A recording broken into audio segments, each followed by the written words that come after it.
you look for Foreman, you'll see these big yellow towers. Daytona's getting one built right now, but there'll be a flagpole on the back of it, and they fly these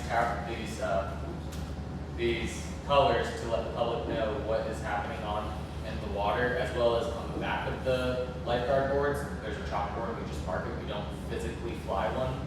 These also can be found on every ramp. When you drive down on the ramps with your families, they're flying like the red and purple, or they're just flying the red or yellow, so that's where you usually will see these flags.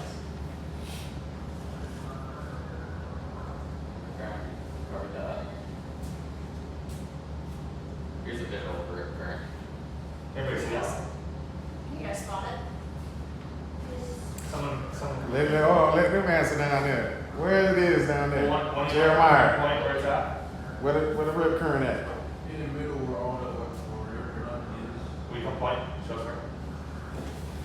See, when I have a recruit sitting on tower with me, I usually make them go sit in the rip current so I make sure they're So one of the things I forgot to mention earlier about how you can tell is waves tend to not break or break lighter onto the rip current. So I never want to tell you that they completely don't break on rip current at all, because they do, but they break lighter. So as you can see right here, all the rest of the wave is broken on either side, and then right here it hasn't broken yet. It probably will break when it gets to about right here or so, but that is one way you can tell. And then you can just see the shape. And remember how I was saying the foam? Well, this is like the opposite. There's foam everywhere else, but you can see clear water. That's because this rip has dragged all the foam that was sitting in here to fill in this gap, has dragged it out to right here.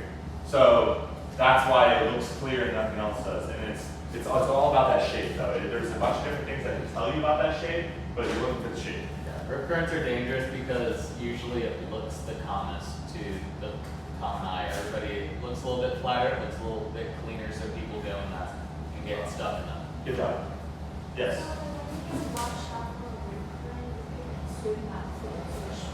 So you don't want to swim back to shore, you want to swim sideways. You want to escape sideways out of the rip current.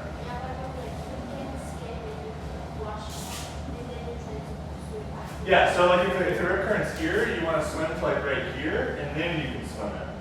So you'll no longer be fighting the rip current. And a lot of times you'll be able to stand right here. Like especially if it's on our first sandbar, this will be like, you know, waist or chest deep, and then this will be over your head. Right where it kind of bottlenecks, it's usually knee deep.